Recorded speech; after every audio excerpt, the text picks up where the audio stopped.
कल की शिकायत को लेकर है जो सबके सामने नंगा नाच किया गया, लोकतंत्र की हत्या की गई और प्रशासन के लोग गोली ऊपर से पिस्टल लहरा रहे हैं, गोली मारने की धमकी दे रहे हैं। जो लोग वोट डालने के लिए आ रहे थे उनके लिए इस तरीके से इंतजाम कर रहे थे जिस तरह को बड़ा आतंकवादी आने वाला हो।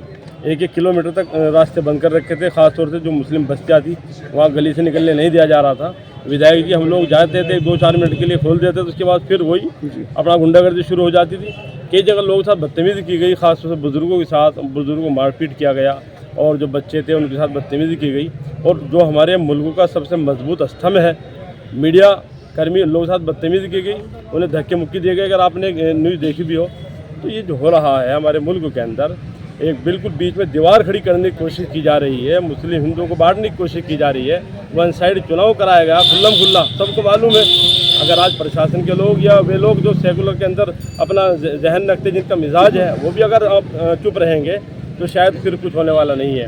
मैं तो ये कहना चाहूँगा जितने भी प्रत्याशी थे, जिन लोगों ने चुनाव लड़ाया, जो इस पार्टियाँ थी, उन सबको आगे आना चाहिए, अपनी बातें रखनी चाहिए, क्योंकि संविधानिक हक है हमारा वोट डालने का। जब वोट डालने नहीं दिया जाएगा फिर बचेगा क्या।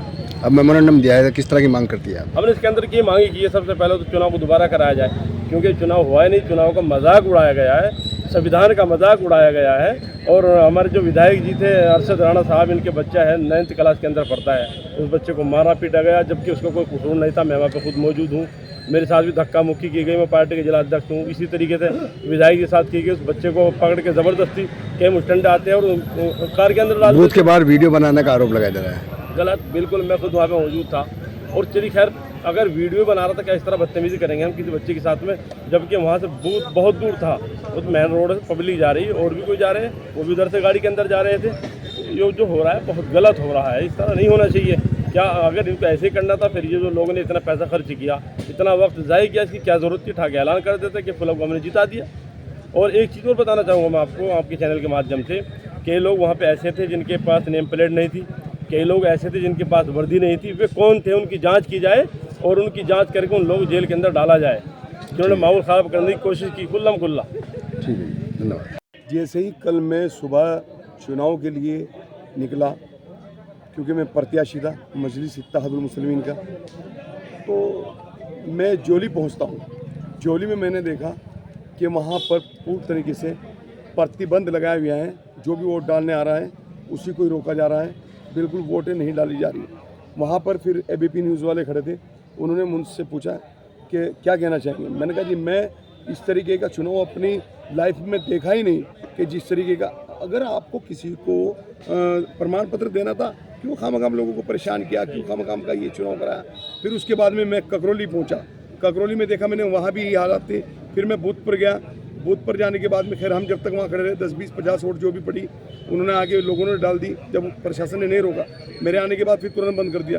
फिर वहाँ पर सड़क पर बहुत उनको भाग दौड़ कराई, यहाँ तक कि मैंने देखा है कि जो क्या नाम वहाँ के इंस्पेक्टर थे वो पिस्टल हाथ में लेके ककरौली की एक महिला के पीछे दौड़ लगा रहे हैं। महिला कह रही है कि तुम्हें गोली मारने का आदेश किसने, तो इंस्पेक्टर कहते नजर आ रहे हैं उस वीडियो में जो मैंने देखा है कि हाँ मेरे पास गोली मारने का आदेश है। उसके बाद में मैं वहाँ से दूसरे बूथ पे गया, जो क्या नाम कॉलेज है, वहाँ पे लगभग 2 किलोमीटर चल के आगे ककरौली का दूसरा बूथ है। तो वहाँ पर मेन रोड पे पुलिस वाले बैठे हुए थे, जिसमें HSO सिविल लाइन आशुतोष और उनकी पूरी टीम। तो वहाँ से मैं गाड़ी में से उतर के अंदर चला गया, मैं और जिला अध्यक्ष जी। हम बूथ तक भी जाने नहीं पाए, इतनी देर में मेरे ड्राइवर का मेरे पास फ़ोन आ गया कि राणा जी आपके बेटे को उन्होंने बुला के थप्पड़ मारे हैं और HSO जो सिविल लाइन है उसने एक लट मारा है।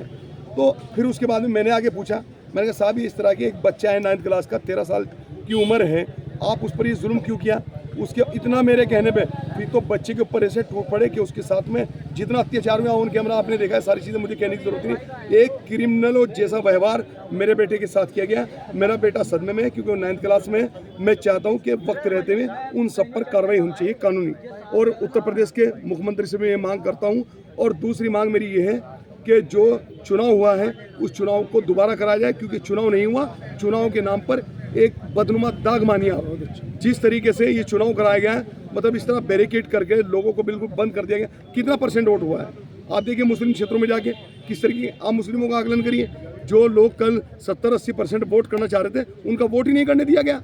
तो ये तो एक खुला अत्याचार हुआ है, खुला वोट, मतलब जहाँ एक तरफ प्रशासनिक मशीन को मैंने देखा है कि पूर्व में वोट डालने के ऊपर इतना जोर दिया जाता था कि वोटरों को लाओ, वोटरों का स्वागत करो, वोटरों के लिए गुब्बारों से स्कूल सजाए जाते थे।